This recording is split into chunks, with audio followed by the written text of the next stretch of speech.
Ever feel like social events are less party and more battlefield? Well, there's a reason for that. Today we're diving into this really powerful idea, the soldier versus the scout. You know that feeling, right? You leave a party and you are just wiped out. Not physically tired, but mentally drained. Like you just ran a marathon inside your own head. So what is going on there? Well, you might think, oh, I'm just an introvert. But it's actually not that simple. The real reason is, well, it's biological. It's this deep, deep psychological response that just clicks on without us even noticing. And that brings us right to the heart of the problem, this social exhaustion. Let's dig into why, exactly, we walk into a room full of strangers with our guards up, our defenses on high alert. Just think about it for a second. When you're networking, there's this huge pressure to perform, to be on. So what do? We pull out these safe, kind of boring scripts. So what do? All because deep down, we're just scared of being judged or rejected. And the crazy part? The result is we leave feeling totally unseen. And yeah, ironically, way lonelier than before we even got there. Okay, so what's really pulling the strings here? What's behind all this defensive behavior? Well, it's time to meet the star of the show, your inner soldier. This is that part of you that just takes over, our default setting for defense. So, this soldier mindset, it's mostly unconscious. It's a kind of thinking that psychologists call motivated reasoning. And its main job?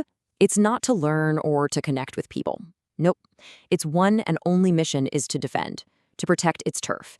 And in a social setting, that turf is your identity, your status, your whole worldview, from anything that even looks like a threat. So when the soldier comes across a new idea, something challenging, it doesn't ask the obvious question, is this true? No way. It asks something totally different. Must I believe this? It's basically scanning for any excuse, any little loophole to shoot down information that doesn't fit. It's a defense mechanism, pure and simple. But okay, that sounds a little bleak, right? What if there's another way to operate? Well, there is. And this is where we meet the hero of our story, the curious scout. The scout gives us a completely different way to see the map. See, the scout's job isn't to win arguments or defend a position. The scout has one goal, and one goal only, to see the world as clearly as possible, to get an accurate map of reality, even if what they find is uncomfortable, or if it goes against everything they thought they knew. It's all about putting curiosity first. So the scout isn't filtering everything through that defensive lens. Instead, they ask this incredibly simple but way more powerful question. Is it true? And that one question, that simple shift, opens the door to actually understanding things instead of just trying to survive the conversation. Okay, let's just lay it all out, side by side. The soldier's goal is to defend, and the result is just a performance. The scout's goal is to understand, and the result? Real connection. One asks, must I believe this? While the other asks, is it true? You can see how the outcomes are just worlds apart. And this right here is the whole key. Real, authentic connection. It's not about two soldiers in full armor just nodding along with each other. No.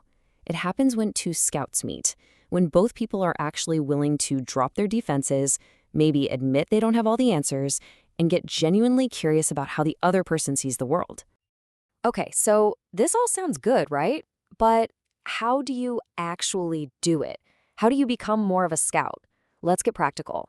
I'm going to walk you through a simple technique you can start using like today. But first things first, let's be real. That soldier response is wired into us. It's a deep instinct. You can't just decide to turn it off like a light switch. So the first and honestly the most important step isn't to fight it. It's just to notice it.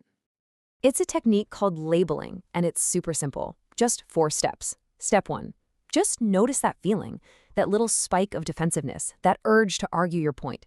Step 2, don't fight it. Don't judge yourself for it. Just let it be. Step 3, mentally just label it. Say to yourself, that's my soldier.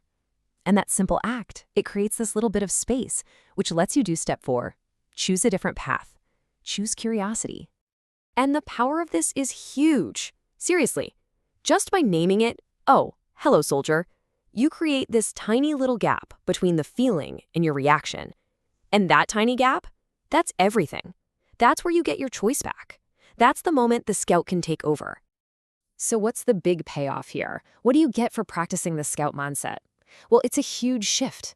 You go from building walls to building bridges. When you make that shift, you stop just performing safety and you start actually experiencing connection. You stop building all these defensive walls and instead you start building these incredible bridges of understanding to other people. The whole point of talking to someone changes. It's not about survival anymore, it's about discovery.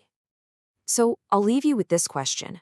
The next time you walk into a social event, the next time you're in a conversation, and you feel that little spark of defensiveness, who are you going to be? The soldier, armored up and ready for a fight? Or the scout, ready to explore the map?